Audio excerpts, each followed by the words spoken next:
ఈ చదివే వయసులో మీరు చదువుకునేస్తే మీ ఫ్యూచర్ బాగా గోల్డెన్ లాగా ఉంటుంది. మీరు వాళ్ళు కష్టపడినంత మీరు కష్టపడాల్సిన అవసరం రాదు అని చెప్పేసి మిమ్మల్ని ఎంతో కేర్ఫుల్ గా చూసుకుంటూ స్కూల్ పంపిస్తున్నారా? కొంతమంది పిల్లలు గవర్నమెంట్ స్కూల్స్ వస్తారు, కొంతమంది పిల్లలు ప్రైవేట్ స్కూల్స్ కూడా పంపిస్తారు. పేరెంట్స్ ఏం చేస్తారు, గవర్నమెంట్ స్కూల్ అయితే మీకు యూనిఫామ్ కార్డ్ నుంచి బుక్స్ ఇంకా ఏం ఫీజు కూడా ఏం లేదు, వాకబుల్ డిస్టెన్స్ ఉంటాయి మీ ఇంటికి దగ్గరలోనే, ఇన్ని సౌకర్యాలు ఉండి కొంతమంది గవర్నమెంట్ స్కూల్స్ పంపిస్తున్నారు.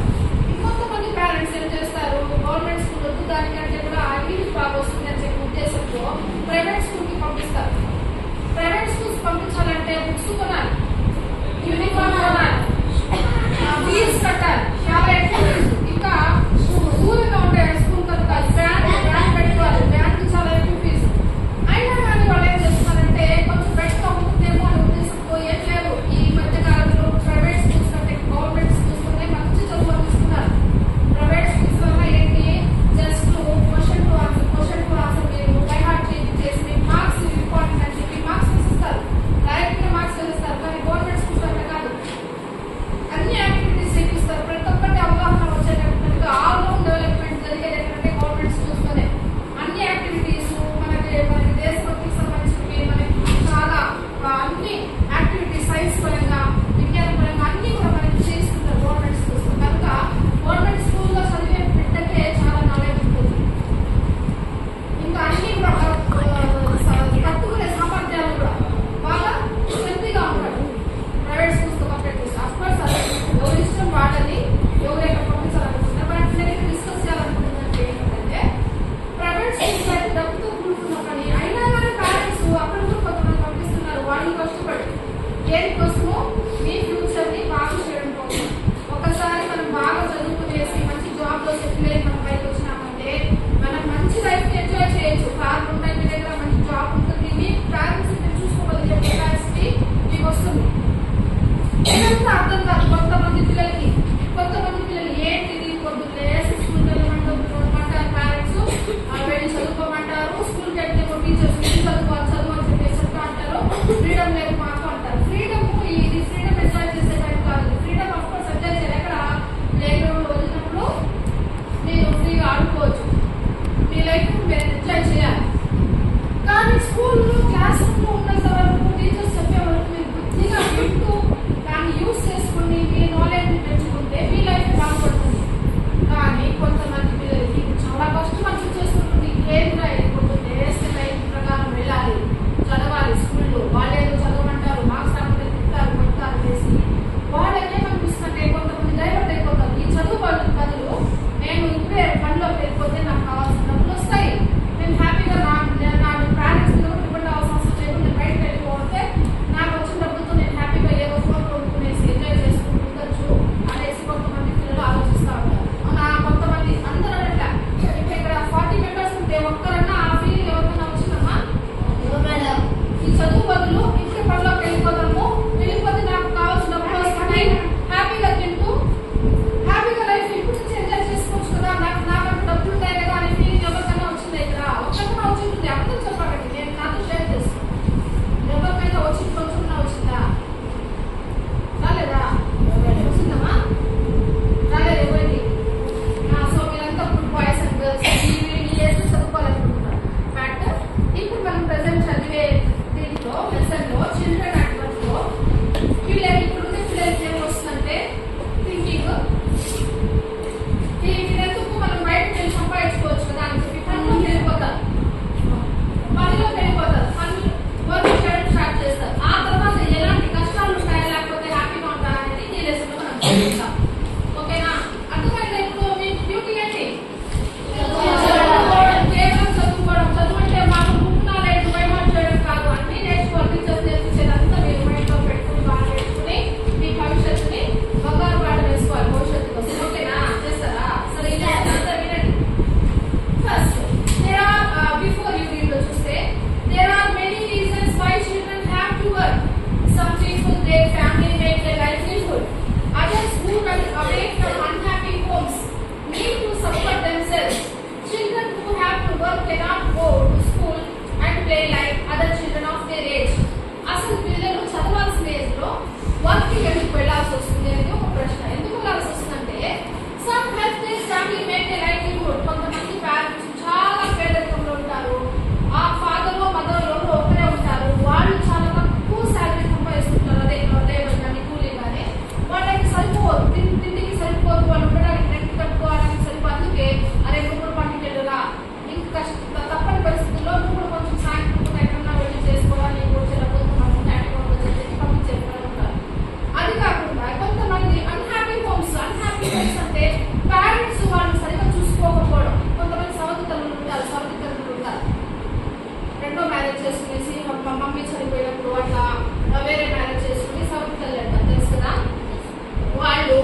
wanders around for hours before getting on a train to Chennai without a ticket. ఇప్పుడు వీడికి ఒక్కసారిగా ఇంటి నుంచి పారిపోయినట్టు కనుక వాడికి డబ్బులు లేవు టికెట్ కొనడానికి. చెన్నై వెళ్ళిపోదాం అనుకున్నాడు కానీ చెన్నై టికెట్ లేదు. సో టికెట్ లేకుండా ఇంకా ట్రైన్ ఎక్కాలి అందుకోసం దొంగ తిరిగి మళ్ళీ వాండర్ చేస్తాను. వాండరింగ్ ఏంటంటమ్మా తప్పిసింది అట్లా పని పాట లేకుండా అటు ఇటు తిరుగుతూ ఉంటారు కొంతమంది గ్రౌండ్ లో. అలా తిరగడం ఏమంటాము వాండర్. ఏమంటాము అలా వాండర్ చేస్తూ ఎందుకు టైం చూడాలి కదా, టైం చూసి ఎక్కాలి లేకపోతే టీసీ వాళ్ళు వచ్చేస్తారు తింటారు. అందుకే అందరు ఎక్కేసినాక చూస్తా ఉంది government ఎక్కేస్తారు. Tired and hungry, he does not know where to go when a stranger at the station shouts a word of welcome. ఎక్కడ వెళ్ళాలో తెలియదు, ఏం చేయాలో తెలియదు, టైర్డ్ అయిపోయినాడు, హంగ్రీ ఆకలి మీద ఉన్నాడు, ఇంటి నుంచి పారిపోయినాడు. He doesn't know where to go. ఎక్కడ వెళ్ళాలో కూడా అర్థం కాదు. When a stranger at the station shouts a word of welcome, రా రా రా అని పిలిస్తే ఎవరు స్ట్రేంజర్ అంటే అపరిచిత వ్యక్తి ఎవరు ఆ స్టేషన్ లో పిలిస్తే. When the Kanyakumari Express pulled in Chennai Central, it took Velu some time to get off. The Kanyakumari Express అది ఆయన ట్రైన్ ఎక్కాడు కదా చెన్నై ట్రైన్. అది ఏం ఎక్స్ప్రెస్ అంటే కన్యాకుమారి వరకు వెళ్ళే ఎక్స్ప్రెస్. అది దాంట్లో ఎక్కి అది చెన్నై సెంట్రల్ స్టేషన్ లో ఆగింది. తెలుసా చెన్నై సెంట్రల్ స్టేషన్ లో అదే మెయిన్ స్టేషన్ చెన్నైలో. అక్కడ ఆగితే it took Velu some time to get off. Train దిగాలంటే చాలా టైం పట్టింది. ఎందుకు అంత జనాలు ఉన్నారు, మెల్లిగా దిగుతా అంటే ఆయన దిగాలంటే చాలా టైం పట్టింది. When he finally stood on the platform, his legs felt wobbly as if it was still on moving train. చాలా దూరం ప్రయాణించి వచ్చారు కాబట్టి మనం కూడా చాలా దూరం ప్రయాణించి బస్ కానీ ట్రైన్ కానీ దిగిన వెంటనే మన కాళ్ళు మనం స్టడీగా ఉంటామా, కాళ్ళు వణుకుతున్నట్టుగా అనిపిస్తాయి. దాన్ని ఏమంటామంటే వోబ్లింగ్ అంటాం. కాళ్ళు వణకడం ఏమంటాము కాళ్ళలో శక్తి అంతా తగ్గిపోయేసి మనం నిల్చుకున్నా కానీ సరిగా నిల్చుకోకుండా అది కొంచెం వీక్ గా ఉండే అలాంటి పొజిషన్ ఏమంటాము వోబ్లింగ్. కాళ్ళు వణుకుతూ ఉన్నాయి. అండ్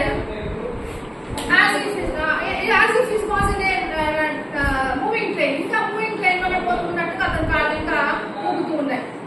ఓయ్ out of the way a porter went by with a loaded trolley. Velu jumped aside. అంతలోనే ఒక గొంతు వచ్చింది. అతను ప్లాట్ఫామ్ మీద నిలబడే ఉన్నాడు.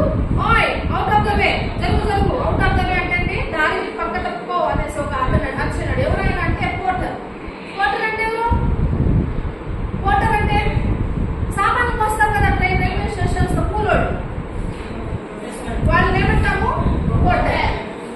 పోర్టర్ వచ్చినాడు. జరుగు తప్పుకొని అడిగాడు. ఒక ట్రాలీ పెద్ద లగేజ్ పెట్టుకుని వస్తుండే ట్రాలీ. వాళ్ళకి అదే పని స్టేషన్ లో చూస్తుంటాం, పెద్ద పెద్ద హోటల్ పెద్ద పెద్ద లోడెడ్ బ్యాగ్స్ అంతా పెట్టుకుని పెడుతున్నారు. వేలు జంప్ రాసాయి. వెంటనే టెన్షన్ అయిపోయి వేలుకి గబక్కని దూకేశాడు పక్కన. అంటే ఎవరు వచ్చేస్తారు, ట్రాలీ పైకి వచ్చేస్తా ఉంది కదా అని పక్కన తప్పుతాడు. ఈ sat on a bench on the platform putting his small bundle down. చిన్న కొట్టి అతని దగ్గర బండిల్ మాత్రం ఒక మూట అది మాత్రమే తెచ్చుకున్నాడు ఇంటి నుంచి. అది పక్కన పెట్టి బెంచ్ మీద కూర్చున్నాడు. All his 11 years he had never seen so many people except once a year at the fair in his village. ఆయన ఇప్పుడు 11 years ఏజ్ లో ఇంత జనాల్ని ఇంట్లో చూడలేదాన్ని. ఎప్పుడో ఒకసారి ఫేర్ అంటే తిరునాళ్ళలో లేకపోతే ఎగ్జిబిషన్ ఏదో జరిగితే అక్కడ సంతలో చూస్తుంటాడు అంత జనాల్ని. అంత తప్ప నుంచి ఇంత జనాల్ని ఎప్పుడు చూడలేదంట. People walked by bumping into him with their suitcases. A voice announced something on a loudspeaker. Bumping అంటే అలాగనే suitcase తో ముందుకుంటూ వెళ్ళిపోతున్నారు. అంతే కదా రైల్వే స్టేషన్ తో మనం పక్కన తప్పుకొని వెళ్తారా ఏమన్నా ముందుకుంటూ వెళ్తా ఉంటారు. సో అలా వెళ్తా ఉంటే ఇందులోగా ఒక లౌడ్ స్పీకర్ లో ఒక సౌండ్ వచ్చింది. ఆ నాయిస్ ఒక్కసారిగా అంత లౌడ్ స్పీకర్ లో నాయిస్ వచ్చేసరికి భయంకరంగా ఉంది. టీవీ కూడా ఉంది అక్కడ. హ్యాంగింగ్ టీవీస్ ఉంటాయి తెలుసు. హ్యాంగింగ్ అంటే ఏంటి? వేలాడుతూ ఉండే టీవీస్ ఉన్నాయి. వేలు put his head down on his knees, feeling miserable and exhausted. He had run away from his village 2 days ago. ఇప్పుడు వేలు అనే అబ్బాయి 2 days అవుతుంది వాళ్ళ విలేజ్ నుంచి పారిపోయి వచ్చేసి. అతను చాలా వీక్ గా ఫీలింగ్ మిజరబుల్ అంటే చాలా బాధాకరమైన స్థితిలో ఉన్నారు. ఏం చేయాలి తెలియదు, ఎక్కడికి వెళ్ళాలి తెలియదు, తినడానికి లేదు. అలాంటప్పుడు మనం హ్యాపీగా ఉంటామా? అన్హ్యాపీగా ఉంటాము. బాధాకరమైన సిచ్యువేషన్ ఉంటాం. దాన్ని ఏమంటామమ్మా? మిజరబుల్. చాలా బాధాకరమైన స్థితిలో ఉంటాడు. అండ్ ఎగ్జాస్టెడ్ అంటే చాలా టైర్డ్ అయిపోవడం. ఎగ్జాస్టెడ్ అంటే రంజిత, ఎగ్జాస్టెడ్ అంటే ఏంటి? టైర్డ్ అయిపోవడం. వినాలి, పదాలు విని మైండ్ లో పెట్టుకుంటేనే యూజ్ అయ్యేది, లేకపోతే యూజ్ అవ్వదు. వేళ్ళు put his head on the knees. ఇలా కూర్చుంటాం చూడండి మనము. బాగా ఉన్నప్పుడు ఇలా మోకాలు మీద ఇలా పెట్టుకుని కూర్చుంటాం కదా, అలాగా కూర్చోంటారు. నీస్ అంటే ఏంటి? మోకాలు. నీస్ అంటే ఏంటి? మరి నీస్ ఏమంటాము? మడమల్ని. మడమల్ని దీనికి మా మడమ. దీన్ని హీల్ తెలుసు. యాంకిల్ అంటాం. ఏమంటాం? యాంకిల్ అంటాం. పాదాన్ని ఫీట్ అంటాం. వింటున్నారా? కలిపితే ఫీట్ అంటాం. మరి ఇక్కడ నుంచి ఎంత వరకు? మరి ఈ పార్ట్ ఇక్కడ బోన్ ఉంటుంది. ఆ పార్ట్ ఏంటి? నీ అంటే ఏంటి తెలుగులో? మోకాలు. సరే, మోకాలు ఇలా పెట్టుకుని ఇలా కూర్చోన్నాడు. దయనీయ స్థితిలో ఉన్నాడు. పాపం ఏం చేయాలో తెలీదు. For 2 days had nothing. He had eaten nothing but piece of peanuts. 2 days నుంచి ఏం తినలేదు. ఏం తిన్నాడంటే కొద్దిగా పీనట్స్ మాత్రమే తిన్నాడు. పీనట్స్ అంటే పీనట్స్. ట్రైన్ లో వస్తున్న చెనిక్కాయలు అనుకుంటూ మాత్రం కొనుక్కునే తిన్నాడంట. అంటే పీస్ ఆఫ్ జాగరీ, బెల్లం. బెల్లం చాలా మంచిది తెలిసిన ఈ డైట్. కొంచెం చెనిక్కాయలు, కొంచెం బెల్లం తింటే మంచి ఎనర్జీ. అందుకే మీకు స్కూల్స్ ఏమిస్తున్నారు? చిక్కి చెనిక్కాయలు ఇస్తారు. గింజలు. అందుకే అది పిల్లలకి స్ట్రెంత్ కనుక మంచి కాల్షియం, ప్రోటీన్ అంతా ఉంటుంది కనుక, ఐరన్ ఉంటుంది కనుక అది మీకు సప్లై చేస్తున్నారు ఫ్రీగా. వింటున్నారమ్మా? వస్తుంది. ఎవరు రంజిత బయటకు వెళ్ళిపోవా? నీకు అవసరం లేదు. క్యారెట్ ఎట్టావు అంటే ఎక్కువ అతని బంటులు ఉంది కదా చేతిలో. ఆ మూటలు ఐటమ్ ఉన్నాయి. ఒక షర్ట్, ఒక టవల్, ఒక పూమ్. Okay, next. He had walked for most of the first day to Kannur and then got on to the train to Chennai. వాళ్ళ ఊరు నుంచి కానూరు వరకు వచ్చాడు ఫస్ట్ నడిచి. ఫస్ట్ డే వాళ్ళ ఊరు నుంచి ఎక్కడి వరకు నడిచి వచ్చాడు? కానూరు వరకు వచ్చాడు నడిచి. ఆ తర్వాత ట్రైన్ ఎక్కేశాడు, చెన్నై ట్రైన్. వేలు had no money for ticket. Ticket కోసం డబ్బులు లేవు. But luckily the ticket collector did not come to unreserved compartment. Reservations ఉంటే టీసీ వాళ్ళు టికెట్ కలెక్టర్స్ వచ్చి అబ్జర్వ్ చేస్తారు. రిజర్వేషన్స్ లో సరైన మర్యాద చూపించారా లేదా అని చెప్పేసి చూసారా, గమనించారా? అప్పుడు మనం వెళ్ళి ట్రైన్ లో కూర్చుంటే రిజర్వేషన్ కంపార్ట్మెంట్స్ లో వస్తారు, ఖచ్చితంగా వస్తారు. సీట్ నెంబరు, మీరు ఎక్కడ కూర్చొని మీ పేరు అంతా చెక్ చేసుకుంటారు వాళ్ళు మన టికెట్ చూసి. కానీ ఇది అన్రిజర్వ్డ్ కంపార్ట్మెంట్, జనరల్ కంపార్ట్మెంట్ కాబట్టి అక్కడ కొన్నిసార్లు వస్తారు, కొన్నిసార్లు రారు. వచ్చినప్పుడు మాత్రం పట్టుకుంటారు, రానప్పుడు లక్కీగా ఇలాంటి దొంగలు బయట పడిపోతారు, సేఫ్ అయిపోతారు. సో ఆ రోజు లక్కీగా ఇతనికి ఎవరు రాలేదంట. సో అతను దిగిపోయినాడు. He had tried to sleep on the floor near the door. A group of men next to him had played cards and shouted all night. రాత్రంతా ట్రైన్ పోతా ఉంటే ఇంకా సీట్ లేదు కదా.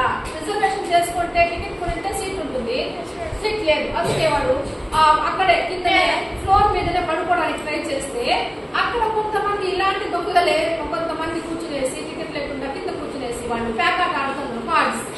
ఆ కార్డ్స్ ఆడేటప్పుడు తెలుసు కదా రౌండీలు ఎలా ఆడుకుంటారో.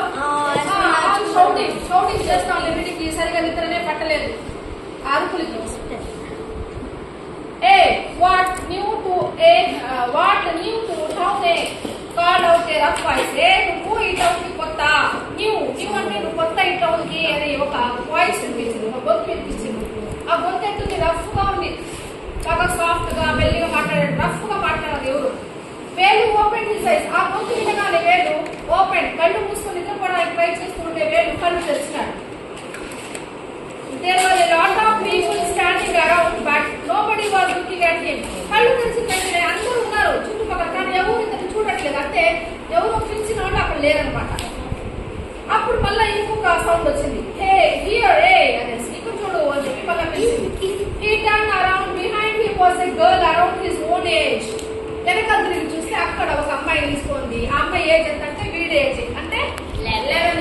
వెరీ గుడ్ రంజిత 11 years వింటున్నా వేరింగ్ ఏ లాంగ్ బనియన్ ఏం వేసుకుని తెలుసా ఒక పొడుగాటి బనియన్ వేసుకుంటా అంటే వేసుకోవడానికి సరైన బట్టలు కూడా లేవు ఆ పాప దగ్గర ఎవరిదో బనియన్ ఉంటే వేసుకునేసింది long banian that came down on her knees ఎంత వరకు ఆ బనియన్ కూడా నీస్ కింద ఉంది అంటే పొడుగాటి ఎవరిదో పెద్ద సైజ్ ఇచ్చేసి వేసుకునేసింది హర్ హెయిర్ వాస్ స్టిఫ్ మనము రోజు హెయిర్ ని బాగా కేర్ తీసుకుంటూ స్నానం కరెక్ట్ గా చేస్తూ తలకి ఆయిల్ పెడుతూ షాంపూ చేసుకుంటూ ఉంటే హెయిర్ బాగా స్మూత్ గా సాఫ్ట్ గా ఉంటాయి కొంతమంది రోడ్డు మీద అడుగుతున్న వాళ్ళు ఉంటారు స్నానం చేసేవాళ్ళు ఏమి తిరుగుతూ ఉంటారు స్నానం చేయరు ఏం చేయరు షాంపూ చేసి ఆయిల్ పెట్టుకోరు వాళ్ళ హెయిర్ అయిపోతుంది స్టిఫ్ గా అయిపోతుంది సూదుల్లాగా అయిపోతుంది చూస్తారా సో ఆ అమ్మాయి హెయిర్ ఆ అమ్మాయి హెయిర్ స్టిఫ్ గా బ్రౌనిష్ అయిపోయింది ఆయిల్ బ్రౌన్ అయిపోయి పెట్టుకున్నారు మీరు ఆయిల్ ఆయిల్ పెట్టుకోవాలి వినాలి ప్రతిరోజు ఆయిల్ పెట్టుకోవాలి వీక్లీ వన్స్ లేదా 2 times తలస్నానం చేయాలి ఇది మీరు మరి మామూలు స్నానం ఎప్పుడు చేయాలి ట్వైస్ 2 times చేస్తే చాలా మంచిది పొద్దున్న ఒకసారి నిద్రపోయే ముందు ఒకసారి వేడి వేడి నీళ్ళతో స్నానం చేస్తే మంచిది లేదు అంత వద్దు అంత మీకు గీజర్ లేదు చల్లగా పోసుకొని చేయండి పొద్దున్న మాత్రం కంపల్సరీగా లేచిన వెంటనే బ్రష్ చేసుకుని స్నానం చేయాలి సరేనా సో ఈ పాప స్నానం చేయకుండా ఆమె హెయిర్ ఎక్కువైపోయిందంటే స్టిఫ్ గా అయిపోయింది ఆమె బరక గొంతు వేసుకుని ఈ ఊరికి నువ్వు కొత్త అని అడిగితే చూస్తే and she had a huge sack on her shoulder ఆమె షోల్డర్ మీద ఏముంది ఒక హ్యూజ్ సాక్ అంటే గోతం ఏంటి సాక్ అంటే గోతం పట్టుకుంది ఆమె గోతాన్ని షోల్డర్ అంటే భుజం షోల్డర్ అంటే భుజం హ్యాండ్ అంటే ఇక్కడ నుంచి ఇంతవరకు హ్యాండ్ అంట మరి ఇది పామ్ అరిచే ఇవి ఇది ఆమ్ అంటాం ఈ పార్ట్ ఇది ఎల్బో ఈ పార్ట్ ఏమంటాము ఇది 4 హ్యాండ్ ఇక్కడ నుంచి ఇక్కడ 4 హ్యాండ్ ఇది ఆమ్ ఒక సాక్ పట్టుకొని ఉంది షోల్డర్ మీద picking up dirty plastic cups from the floor ఇంకా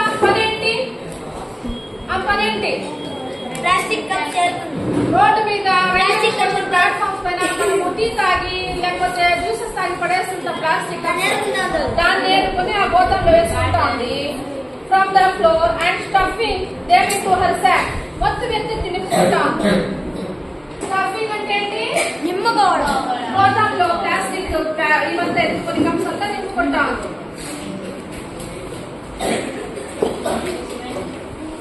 Why is she calling me? Thought Velu. Why is she calling me? నన్నెందుకు పిలుస్తాంది పాప అని చెప్పి వేలు అనుకున్నాడు థాట్ అంటే ఏంటి అనుకోవడం థింక్ చేయడం థింక్ థాట్ 3 ఫార్మ్స్ చెప్పండి మనకు వర్క్ కి థాట్ కి 3 ఫార్మ్స్ చెప్పండి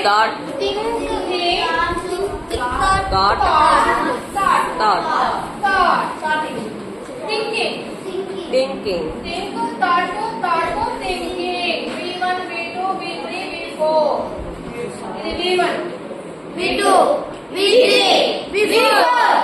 థాట్ ఇది వచ్చిందంటే జరిగిపోయింది అది పని అంటే ఆలోచించాడు ఈ పాప నన్నెందుకు పిలుస్తావుదబ్బా అని థాట్ చేసినాడు అప్పుడు and why is a girl wearing a banian ఈ పాప ఏంది బనియన్ వేసుకొని విచిత్రంగా అమ్మాయి వేసుకునే డ్రెస్ కాకుండా బనియన్ వేసుకునేదే అని చెప్పి ప్రశ్న వచ్చింది ఆయన mind no need to stay stupidly what's your name ఏంటి ఊరు గురించి చూస్తున్నాను ఏం చూడాల్సిన పడలేదు నీ పేరేంటో చెప్పు అని స్టేరింగ్ అంటే ఏంటి ఇలా ఇట్లా గురించి చూస్తాను వాడికి ఆశ్చర్యం వేసి ఇదేంద్ర వింతగా ఉంది ఈమె పొడుగాడి పని చేసింది ఎవరు ఈమె అని చెప్పి చూస్తా అంటే నో నీడ్ టు స్టేర్ అంటే ఊరికి చూడద్దు పేరేంటో చెప్పు అని చెప్పింది మళ్ళీ రౌండ్ పిల్లలాగుందా వేలు మట్టెడ్ వేలు లుకింగ్ అవే వేలు చూసా అంటే కొంచెం అట్టా చూసుకుంటా ఎక్కడో చూసుకుంటా నా పేరు వేలు అని చెప్పినాడు సో మిస్టర్ వేలు set the girl looking at his bundle run away from home ఆ బండిల్ చూసింది కదా చేతిలో బట్టలుంది. ఒకప్పుడు మనం కూడా అది చేసిన పనే కదా, అందుకని బాగా అర్థమైపోయింది. ఓహో రన్నింగ్ అవే ఫ్రమ్ హోమ్, ఇంటి నుంచి పారిపోయి వచ్చావని కూడా అని అడిగింది. వేలు did not answer. వేలు ఏం చెప్పలేదు. He did not want to tell some strange girl what he had done. నేనేం చేసి వచ్చాను ఈ అమ్మాయికి ఎందుకు చెప్పాలి, నేను ఎవరు అమ్మాయి. స్ట్రేంజ్ అంటే పరిచయం లేని వ్యక్తి. స్ట్రేంజ్ అంటే ఏంటి? పరిచయం లేని వ్యక్తికి నేనేం చెప్పేదని చెప్పి అతను చెప్పడానికి ఇష్టపడలేదు. He had run away because he could not stand his father beating him for one more day. His father would snatch away all the money Velu and his sisters and spend it on drink. ఇప్పుడు ఆయన మనసులో ఆలోచించుకుంటున్నాను, నేను ఎందుకు వచ్చేస్తున్నాను పారిపోయి, ఇంకొక రోజు కూడా మా ఇంట్లో నేను ఉండలేకపోతాను. ఎందుకు ఉండలేకపోతానంటే వాళ్ళ నాన్న ఉన్నాడు, కనపక సాయివాడు, డ్రింక్ చేస్తాడు. తాగుబోతు అలవాటు ఉంటే పశువుతో సమానమే, అవునా కాదా? బిడ్డను ఏం చేస్తున్నామో అర్థం కాదు, భార్యను ఏం చేస్తున్నామో అర్థం కాదు, రోడ్లో వాళ్ళు ఎలా ప్రవర్తిస్తున్నామో అర్థం కాదు. వాళ్ళకి కావాల్సినంత ఇదే. ఆ తాగుడు కోసం డబ్బులైపోతే రౌడీజం దిగుతారు, దొంగతనాలు చేస్తారు. చాలా చెడ్డ అలవాటు అది. సో ఇప్పుడు కూడా బాబు చూడండి, బిడ్డల్ని ఎంత బాగా చూసుకుంటారు పేరెంట్స్, కానీ ఈ ఫాదర్ వచ్చి కొట్టాడంట, బీట్ చేస్తాడంట. ఇతను సంపాదించి తెచ్చే డబ్బులంతా లాక్కునేసి తాగుడు కోసం యూజ్. ఇతని సిస్టర్స్ ఉన్నారు ఇంట్లో, వాళ్ళ డబ్బులన్నీ తీసుకునేసి తాగుడు పెట్టేస్తాడంట. సో అతను ఇదంతా మనసులో ఆలోచించుకొని నేను ఇదంతా విషయాలు ఈ అమ్మాయికి చెప్పకూడదులే అనేసి ఆలోచిస్తా అన్నాడు. Don't think I don't know. This place is full of children like you. So what are you doing to do here? What are you going to do here? Become rich. నువ్వు నాకు దాచద్దులే, నాకు అన్ని తెలుసు. నీలాంటి పిల్లల్ని ఇక్కడ చాలా మందిని చూసాను నేను. నువ్వు ఏం చేయాలనుకుంటున్నావు చెప్పు. రిచ్ అవ్వడానికి వచ్చావా నువ్వు? బాగా డబ్బు సంపాదించడం కోసం వచ్చావు నువ్వు అని అడిగింది. రిచ్ అంటే ఏంటమ్మా? రిచ్ అంటే దానికి ఆపోజిట్ చెప్పండి, చెప్పండి. వెరీ గుడ్, చెప్పండి. Very good. రిచ్ అవ్వాలనుకోవడం వచ్చావా అని అడిగింది. She sat down next to him where shifted away slightly. వచ్చి పక్కన కూర్చునేసింది. ఆయన ఏడున్నాడు బెంచ్ మీద ఇలా కూర్చొని ఈ ప్రశ్నలంతా వేసి పక్కన వచ్చి కూర్చునేసింది. వేళ్ళకి భయం వేసి స్లైటెడ్ కొంచెం జరిగేస్తాడు, స్లైట్లీ ఫుడ్ జరిగేస్తాడు పక్కకి. He felt hunger pinching him and pressed his stomach with a grimace. ఆకలి బాగా పొట్టలు ఆకలేస్తాడు, ఇలా పట్టుకున్నాడు పొట్టలు. హంగ్రీ అప్పుడు అడిగింది ఆ పాప, ఓ ఆకలిగా ఉందా నీకు? హంగ్రీ ఏంటంటే ఇలాంటి వర్డ్ ఇంకోటి చెప్పండి, ఏంటో హంగ్రీ లాంటిదే ఇంగ్లీష్ లో. యాంగ్రీ. హంగ్రీ అంటే ఏంటమ్మా? ఆకలి. మరి యాంగ్రీ అంటే రెండు వేరే కదా, కన్ఫ్యూజ్ అవ్వకండి. హంగ్రీ అంటే ఆకలి, యాంగ్రీ అంటే కోపం. హంగ్రీ అని అడిగింది. ఆకలిగా ఉందా అని అడిగింది. వినాలి. You won't get food by sitting here glumly making faces. I can find some if you want. నువ్వు ఇక్కడ కూర్చొని ఉంటే మొహాలు వంట పెట్టుకుంటే ఎవరు నీకు అన్నం పెట్టేది లేదు. నీకు అన్నం కావాలని నీ ఇక్కడ నుంచి లేచి రావాలి, నాతో రావాలి, నేను నీకు ఫుడ్ ఇప్పిస్తాను రా అని చెప్పేసి పిలిచింది. అర్థమైంది అంతవరకు?